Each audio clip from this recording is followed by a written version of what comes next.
So picture this, it's the middle of summer, the campfire is lit, and you and a few friends enjoyed a few drinks and a nice meal, but obviously something is missing: dessert. Now in this scenario, there are a few obvious choices, but I am a simple man, and for me that means there is really only one choice. This is the homemade marshmallow.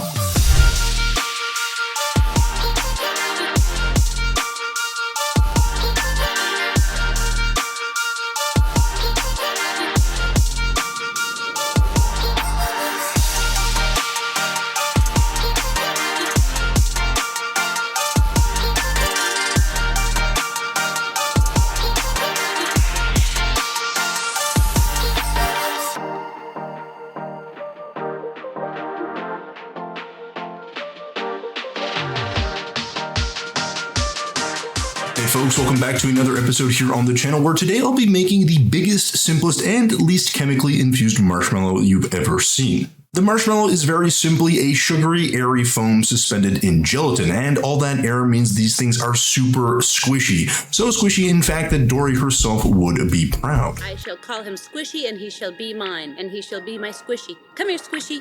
Come here, little Squishy. Now, to make these delicious treats, you only need a few simple ingredients, starting with some gelatin. In this case, you'll want about 30 grams of it, and this little packet right here holds about 7 grams, so I'll be using 4 of them in total. And for you math wizards out there, yes, I am in fact 2 grams short, but that's okay. Suspect math skills aside, you'll want to follow the microscopic instructions printed out on the back of your gelatin packets, so do some pretty mediocre calculations and realize you'll need about 1/3 of a cup of water to help bloom your gelatin.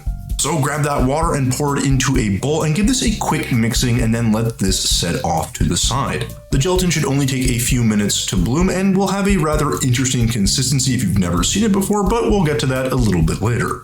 Now, with your gelatin mixture doing its thing, we need to give our marshmallows a non-stick environment. So step 1 to achieve this is to grab a 9x9 pan and give this a spritzing of a neutral oil. Then simply grab your brush and evenly spread this around the entire perimeter of the pan. Step 2 in our non-stick journey is to create that familiar powdered coating, which luckily, like the rest of this recipe, is really simple. Equal parts cornstarch and powdered sugar. That's it. So I'll be using about 3 to 4 tablespoons of each, dropping it into a bowl and mixing until homogeneous. Then, to make this sugary coating as silky as possible, we're going to pass this through a fine meshed sieve. Then just give this the old tap tap taparoo.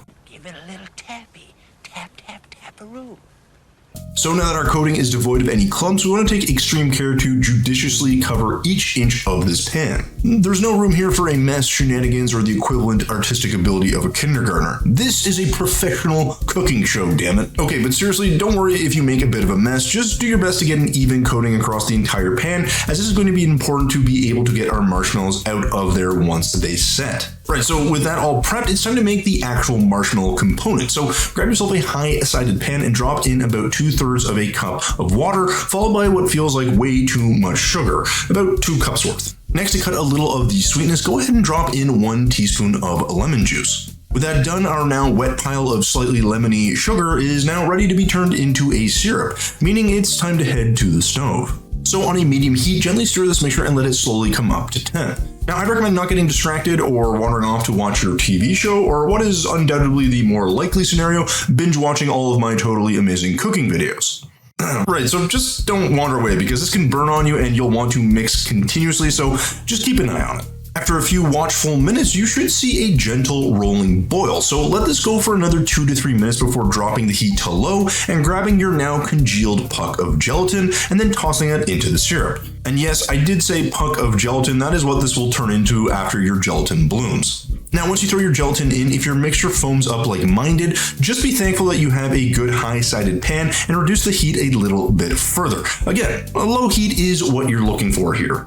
Once another 2 to 3 minutes have passed, your mixture should have a thread-like consistency, which basically means the strands begin to cling to your spatula, similar to how boogers inevitably cling to a toddler's nose on a cold day.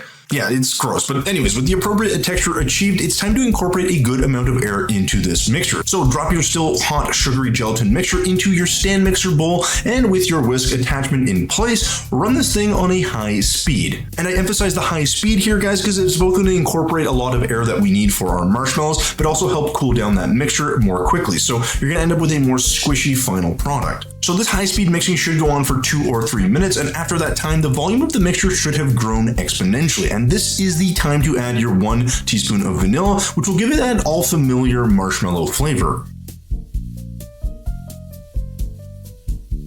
Of course, this doesn't affect the flavor and is completely optional, and you can of course use your basic food coloring at home. You do not need to use a food gel. In any event, whatever you decide, let this continue to mix until the color is evenly distributed. Because once it is evenly distributed, at this stage your marshmallow mixture is essentially ready, and I want to give this one last mix just to make sure that everything is nice and pink. So grab yourself a spatula and just do that once over, and with that done, it's time to finally transfer everything into our 9x9 tin.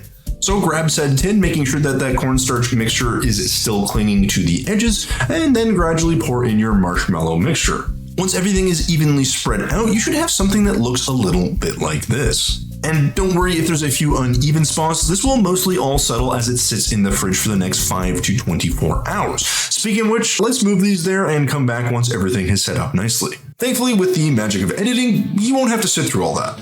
So it's the next day, and as you can see, our marshmallows have a nice glossy look to them and have mostly evened out in the pan. Now at this stage, you'll want to liberally sprinkle over some more of that cornstarch and powdered sugar mixture over the top before actually going ahead and flipping this out. So after you've given your marshmallows a thorough dusting, go ahead and grab your spatula to run it down the sides of the pan to unstick your marshmallows and just make sure that everything comes out clean. Once you've completed a full pass around the edges, sift some more of your cornstarch and sugar mixture onto your work surface before flipping your marshmallows directly onto it. And if you've done everything right, they should come out with minimal resistance. Now, upon closer inspection, you may notice some of these striations on my marshmallows, but that's just from the design of my pan, so yours by contrast should be nice and smooth. Regardless of the shape that your marshmallows take, we're going to need to cut these down to size, so grab your knife and cut these into roughly 2-inch strips, making sure to coat these thoroughly in your cornstarch and sugar mixture. Now, you could also try to use a mold for a funky shape, but I'm just going to cut these into 5 to 6 large cubes. And for the curious out there, yes, these are indeed squishy, like way squishier than a normal store-bought marshmallow.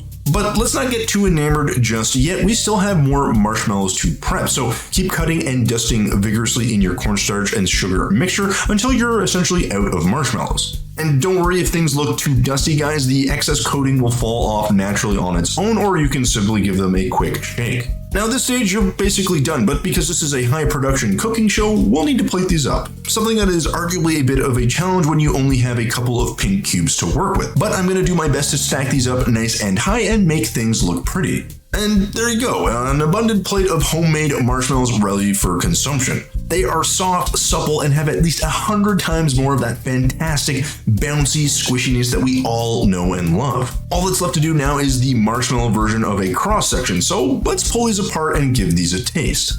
Unsurprisingly, this has that all familiar marshmallow flavor, but with a more vanilla forward flavor and significantly improved texture. These are definitely the best marshmallows I've ever had, and they make a great little treat if you're feeling a little bit snacky, though undoubtedly with their larger size and springier texture, this would be the ultimate campfire marshmallow and be more than at home in the middle of your next s'mores. But yeah, there you have it, guys, a homemade marshmallow that only takes a few ingredients and will have you thinking twice the next time you see a bag in your local grocery store. Hopefully you give these a shot before your next camping trip, or if you're looking to try something new in the kitchen, because these things are well worth the effort. But yeah, that's pretty much it. So with all that said, guys, thank you so much for watching until the end of this video, and as always, thumbs if you liked it, subs if you loved it. We will see you in the next one.